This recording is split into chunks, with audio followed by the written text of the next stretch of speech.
Amados hermanos, es una alegría, es un gozo tremendo poder estar hoy con ustedes compartiendo la palabra. Y saben, hermanos míos, cuando Franklin estuvo compartiendo la palabra, en mi corazón el Señor me empezó a hablar, me empezó a confrontar de una manera amorosa. Y cuando mi papá compartió el domingo pasado, el pastor Jairo, como que fue el vaso que fue la gota que rebasó el vaso. El Señor me habló profundamente y me confrontó en amor. Y frente a eso, frente a esa confrontación, el Señor puso en mí una palabra. Y esta palabra tiene título el siguiente: viviendo con una mentalidad de conquistador, abrazando la plenitud de la salvación.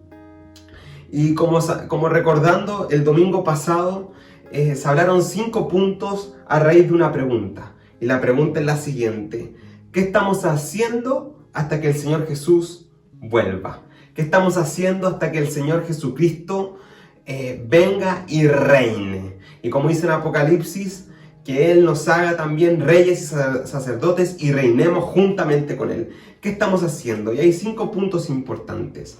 No podemos ser cristianos observantes.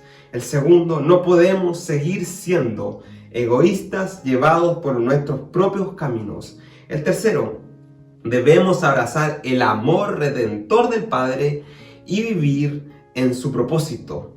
El cuarto, debemos descansar en el perdón de Jesús y entregar el mensaje de gracia a la humanidad.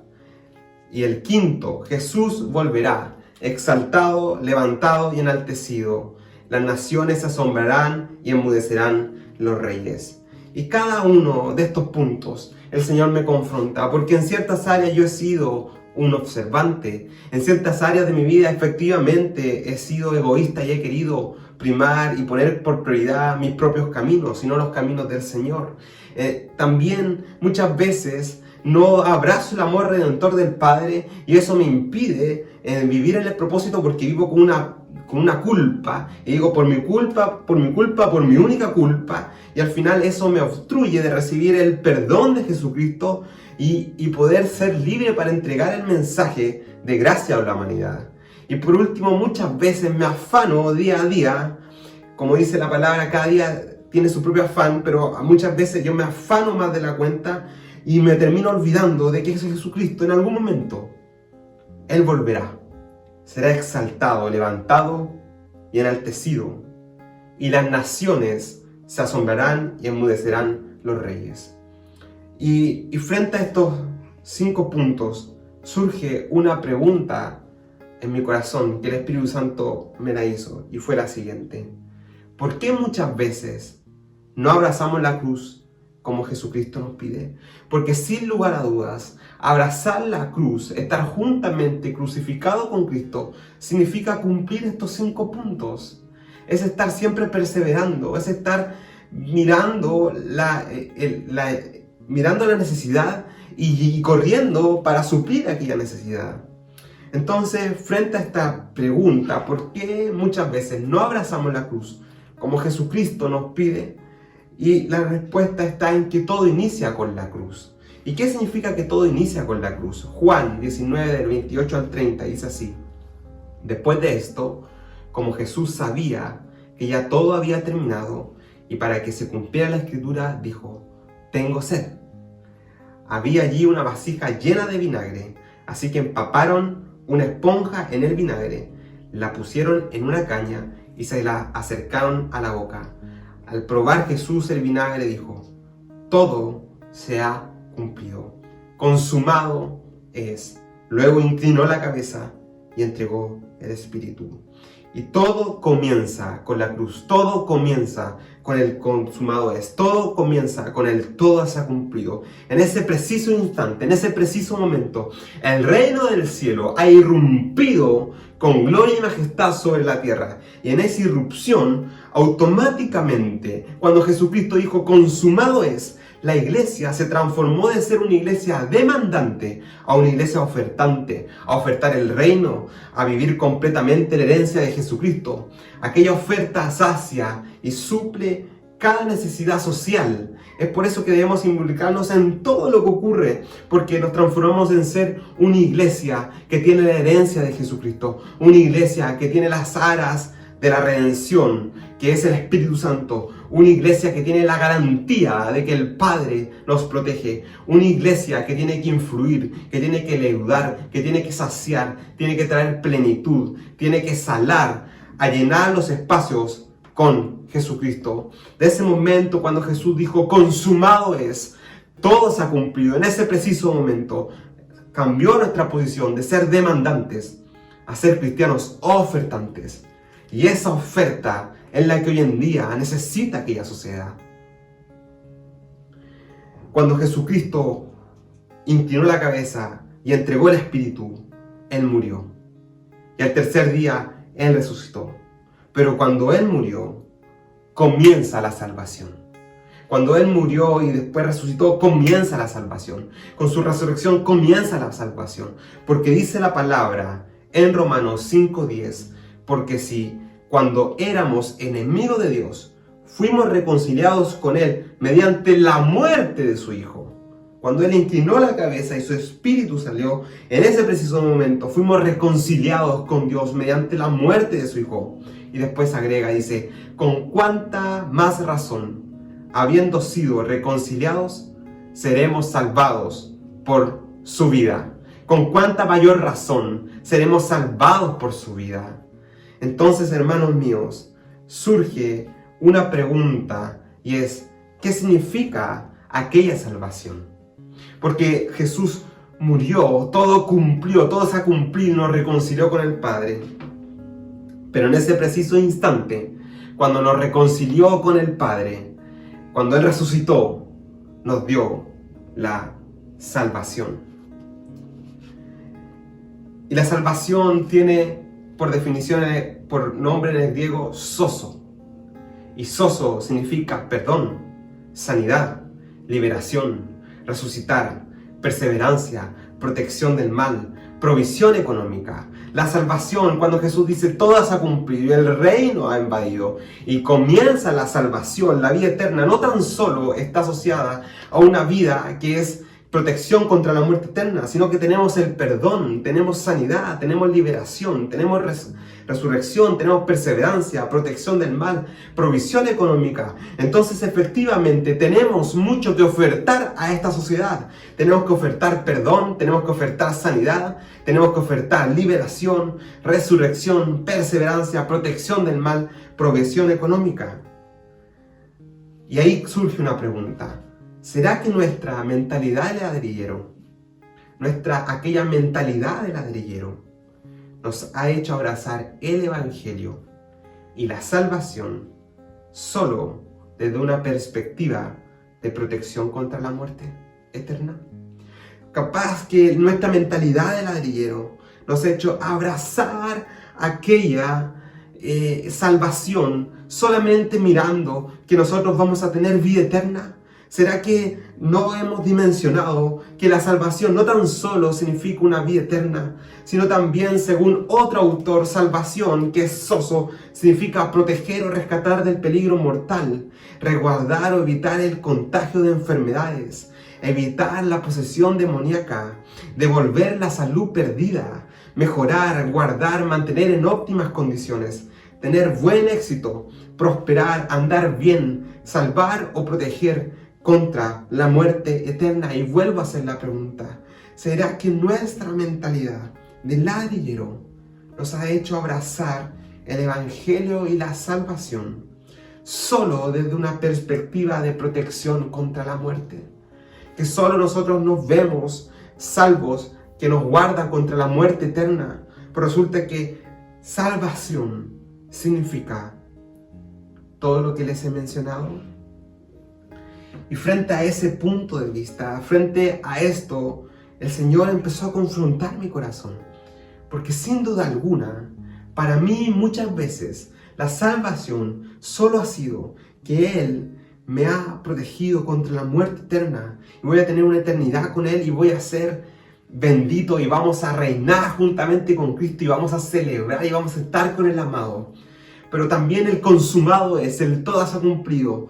También tiene que ver con una liberación, también tiene que ver con sanidad, también tiene que ver con guardarnos de cualquier enfermedad, tiene que ver con tener un buen éxito, tiene que ver con prosperar, tiene que ver con andar bien, tiene que ver con suplir y traer sanidad a la sociedad, tiene que ver con leudar la sociedad, tiene que ver con sanar todo lo que está a nuestro alrededor.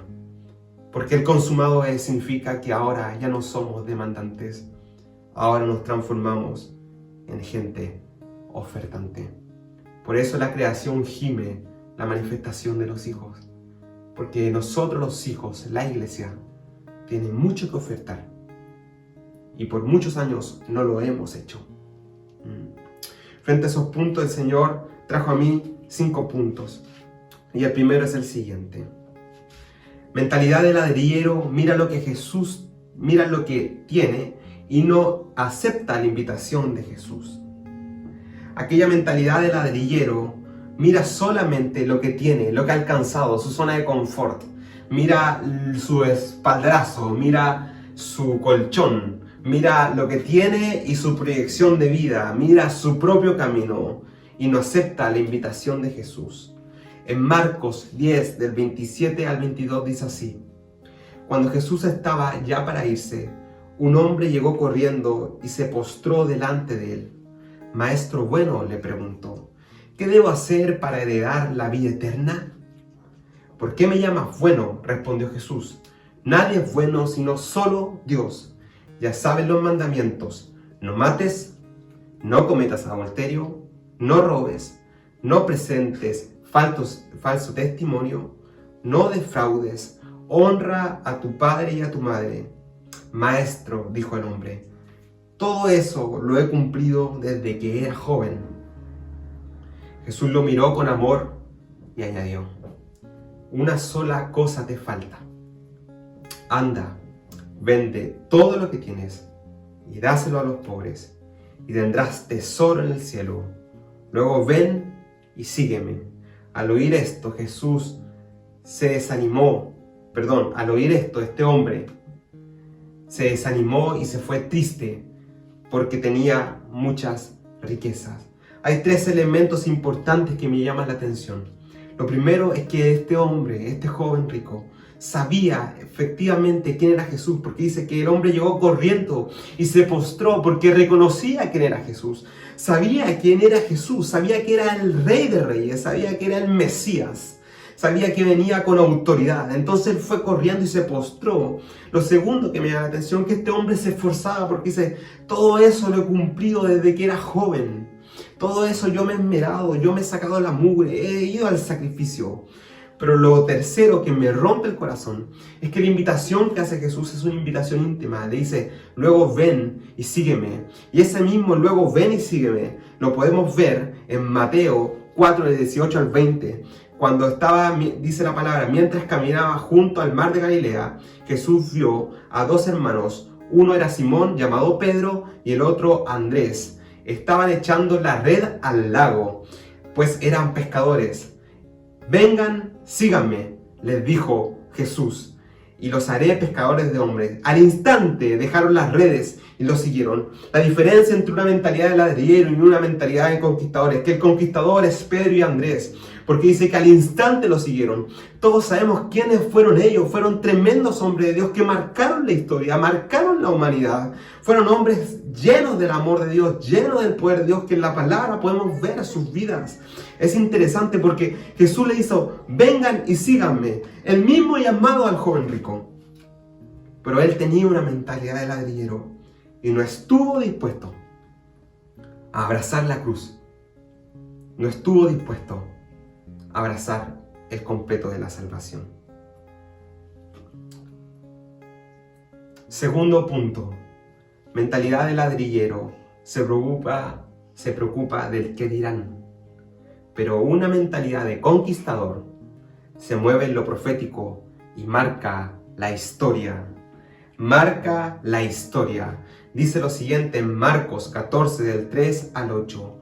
En Betania, mientras estaba él sentado a la mesa en casa de Simón, llamado el leproso, llegó una mujer con un frasco de alabastro lleno de perfume muy costoso, hecho de nardo puro. Rompió el frasco y derramó el perfume sobre la cabeza de Jesús. Algunos de los presentes comentaban indignados: ¿Para qué este desperdicio de perfume?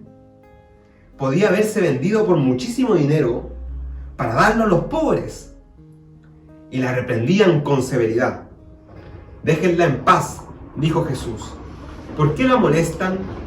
Ella ha hecho una obra hermosa conmigo. A los pobres siempre los tendrán con ustedes y podrán ayudarlos cuando quieran, pero a mí no me van a tener siempre. Ella hizo lo que pudo. Ungió mi cuerpo de antemano, preparándolo para la sepultura. Les aseguro que en cualquier parte del mundo donde se predique el Evangelio, se contará también en memoria de esta mujer lo que ella hizo. La mentalidad del ladrillero busca protocolos. La mentalidad del ladrillero hace lo mismo hace 20, ahora y 20 años más. La mentalidad del ladrillero no busca ser osado. La mentalidad del ladrillero no quiere marcar a Jesucristo. En cambio, una mentalidad de conquistador busca, percibe y sabe y se mueve en lo profético, sabe los tiempos, es entendido en los tiempos. Una mentalidad de ladrillero es como esta mujer que vertió el frasco de alabastro con muchos recursos, era muy caro, perfectamente se lo hubiera dejado para ella. Pero a mí me llama la atención porque Jesús dice: ella ha hecho una obra hermosa conmigo. Una mentalidad de conquistador hace una obra hermosa en Jesucristo. Esta mujer ungió el cuerpo de Jesucristo. Fue un acto profético tremendo, porque fue ese momento cuando Jesús murió y después resucitó, Él resucitó con un grato olor, y ese grato olor fue el perfume, fue el perfume de nardo puro, aquel perfume costoso que esta mujer vertió sobre su cabeza. La mentalidad del ladrillero se preocupa del qué dirán, pero una mentalidad de conquistador se mueve en lo profético, es entendido en los tiempos y marca la historia. Tercer punto: la mentalidad de conquistador obedece, persevera y trastorna el mundo entero. Trastorna completamente el mundo entero. Hechos 1:4 dice así: una vez, mientras comía con ellos, les ordenó: no se alejen de Jerusalén, sino esperen la promesa del Padre, de la cual les ha hablado. Juan bautizó con agua, pero dentro de pocos días ustedes serán bautizados con el Espíritu Santo. Después dice en Hechos 2, del 1 al 4, cuando llegó el día de Pentecostés, estaban todos en el mismo lugar. Habían obedecido lo que Jesús había mandado. No se alejen de Jerusalén, sino que esperen la promesa del Padre. Obedecer, perseverancia. Cuando llegó el día de Pentecostés, estaban todos juntos en el mismo lugar. Y de repente vino del cielo un ruido, como el de una violenta ráfaga de viento, y llenó toda la casa donde estaban reunidos. Se les aparecieron entonces unas lenguas como de fuego que se repartieron y se posaron sobre cada uno de ellos. Todos fueron llenos del Espíritu Santo y comenzaron a hablar en diferentes lenguas, según el Espíritu les concedía expresarse. Ese día fue el Pentecostés y ahí comenzó el ministerio del Espíritu Santo, mediante hombres que tenían una mentalidad de conquistador, que obedecieron y perseveraron. Y su resultado fue trastornar el mundo entero. No se alejen de Jerusalén, sino que esperen la promesa del Padre. Pero dice, cuando llegó el día de Pentecostés, estaban todos juntos en el mismo lugar. La mentalidad de conquistador obedece, persevera, y el resultado es trastornar el mundo entero. La mentalidad de un conquistador es obediente, se mantiene firme, todos unidos, todos juntos, todos caminan hacia un mismo lugar. La mentalidad de conquistador es fundamental en establecer y llevar el reino de Dios a los confines de la tierra. 4. Una mentalidad de conquistador no busca la bendición de Dios, sino al Dios de la bendición. Una mentalidad de conquistador busca tener una intimidad profunda con el Padre. Una mentalidad de conquistador busca estar con Cristo juntamente crucificado. y abrazar completamente la cruz. Primera de Crónicas 13, del 11 al 13. David se enojó porque el Señor había matado a Usa. Por eso le puso a aquel lugar el nombre de Pérez Usa, nombre que conserva hasta hoy. Aquel día David se sintió temeroso de Dios y exclamó: «Es mejor que no me lleve el arca de Dios». Por eso no se la llevó a la ciudad de David, sino que ordenó que la trasladaran a la casa de Obed-Edom, oriundo de Gat. Fue así como el arca de Dios permaneció 3 meses en la casa de Obed-Edom, y el Señor bendijo a la familia de Obed-Edom y todo lo que tenía. Es decir, estaba trasladándose el arca del pacto, y esta se iba a caer, y este hombre, Usa, trató de poner su mano para que no se caiga y automáticamente murió fulminante. Entonces David se enojó y dijo: «Es mejor que no me lleve el arca de Dios». Y halló en Obed-Edom, capaz que habrá hallado en él una gracia, capaz, no sé, y ordenó que la trasladaran a su casa. Pero, ¿saben? Fueron 3 meses donde Obed-Edom tuvo un encuentro con Dios. 3 meses donde el arca del pacto, la presencia de Dios, el favor de Dios, hizo y bendijo a la familia de Obed-Edom y también todo lo que tenía. Perfectamente Obed-Edom hubiera descansado todo el resto de su vida con la bendición y la tranquilidad que tuvo 3 meses con la presencia de Dios vivo. Estuvo 3 meses con el favor de Dios, donde Dios bendijo su familia y bendijo todo lo que tenía. Pero ¿saben? Cuando el arca del pacto se fue de Gat, se fue de la casa de Obed-Edom y se fue a la ciudad de David, la dejaron en un lugar en especial, en el templo. Y dice la palabra de esta manera, Primera de Crónicas 26, del 12 al 14. Y esto ocurre en la ciudad de David. Dice: así fue como se organizó a los porteros, tanto a los jefes como a sus hermanos, para que sirvieran en el templo del Señor. El cuidado de cada puerta se asignó echando suertes entre las familias, sin hacer distinción entre menores y mayores.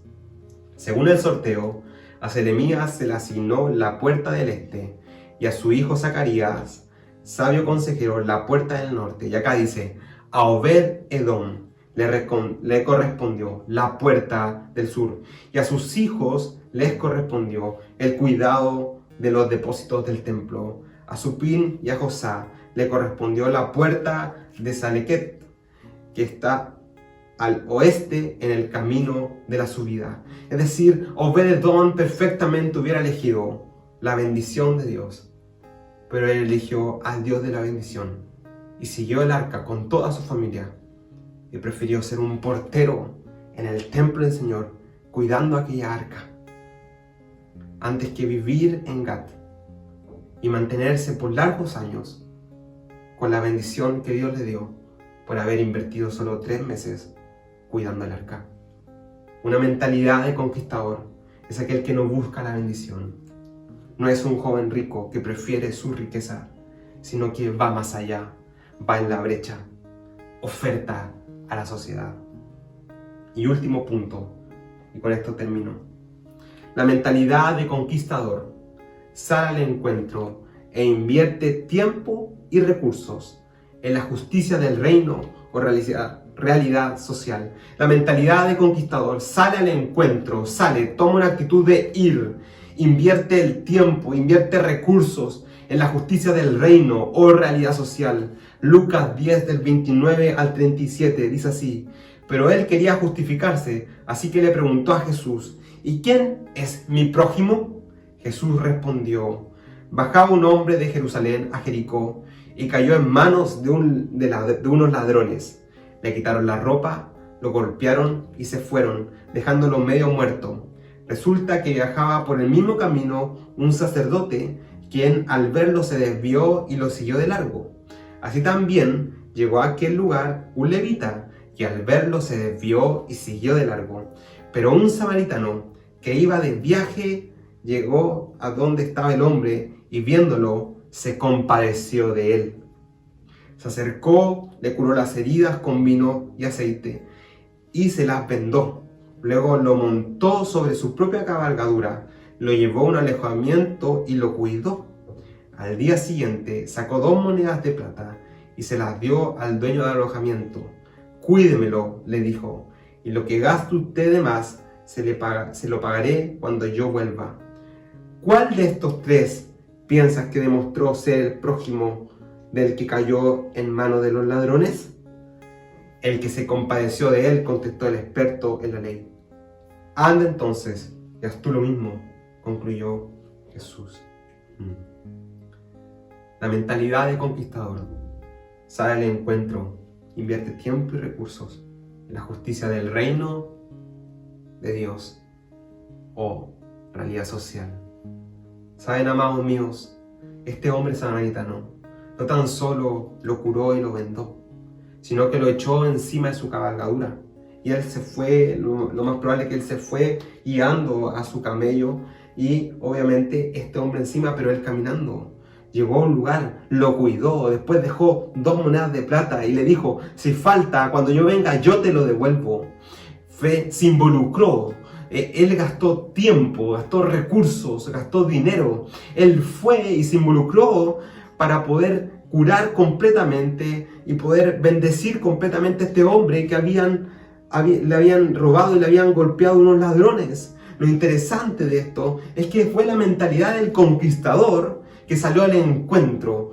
Fue la mentalidad del conquistador que fue e invirtió tiempos y recursos. En cambio, el sacerdote y el levita tenían mentalidad de ladrillero, porque ellos hicieron un lado, ellos hicieron vista gorda, observaron cómo las cosas pasan, pero no hicieron nada para que las cosas ocurran. En cambio, este hombre samaritano invirtió tiempo, invirtió recursos, se puso en la brecha, fue y actuó y se desarrolló profundamente y se desveló profundamente para que este hombre se recuperara.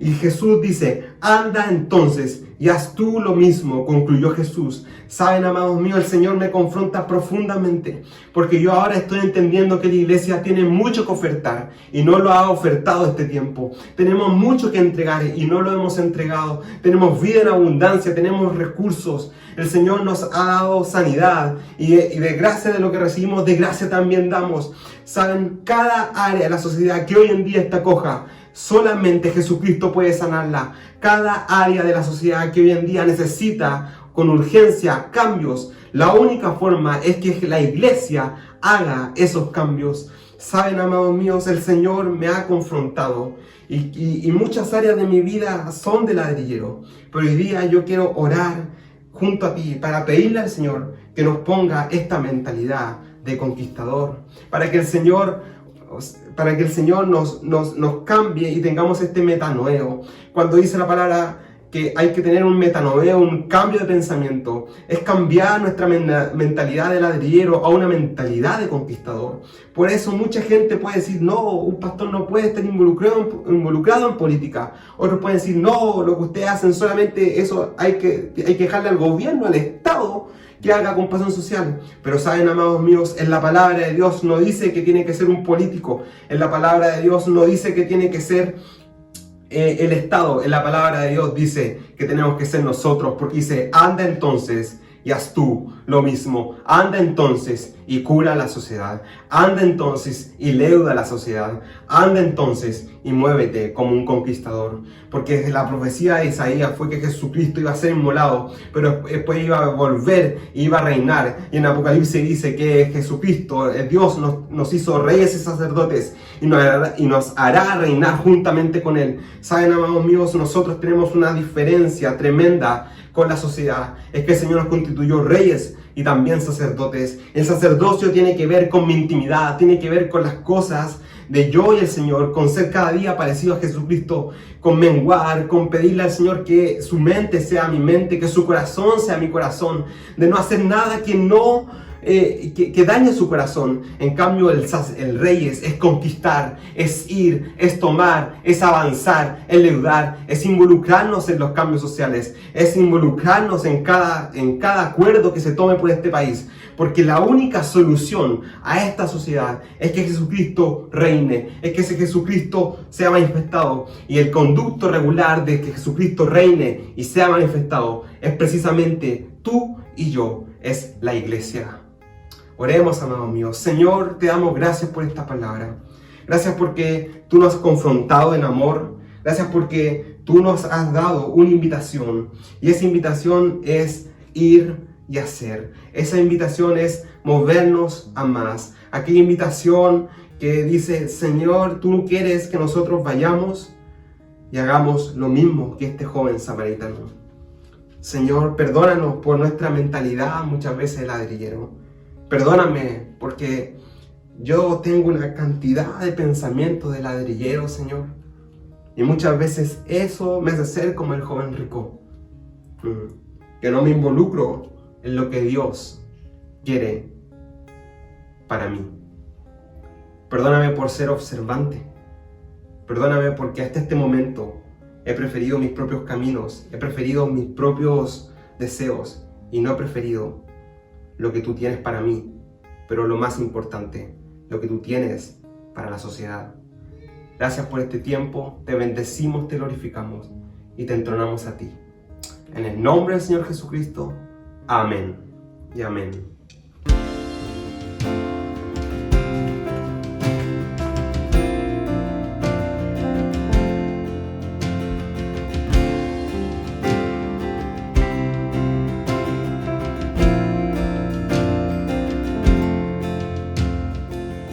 Antes de hablar, tú cantabas sobre mí. Has sido tan bueno para mí.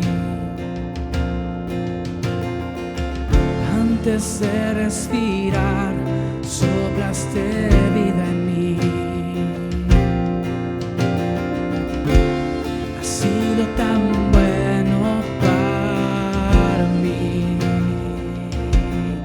Oh, tu amor me envuelve, nunca acaba, intenso amor de Dios.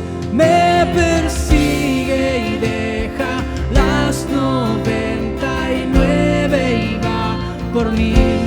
No puedo ganarlo ni merecerlo, tu amor se entregó por mí.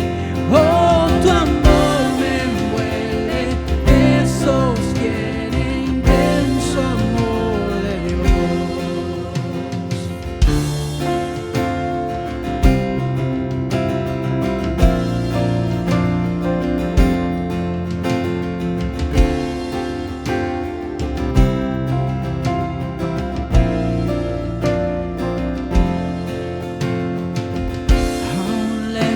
de ti, tu amor luchó por mí. Has sido tan bueno para mí. Cuando vi mi valor, te entregaste por mí. Has sido tan bueno para mí.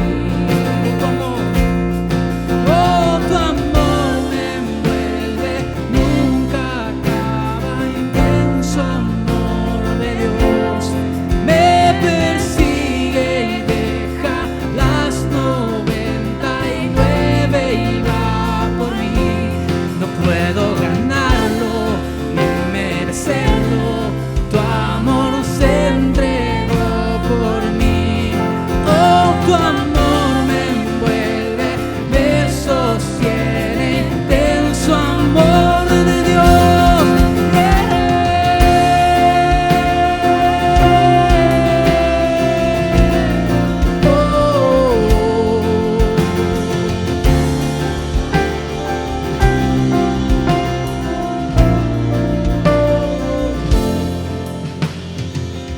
No hay sombra que no alumbres, monte que no escales para encontrarme a mí. No hay pared que no derrumbes, mentira que no rompes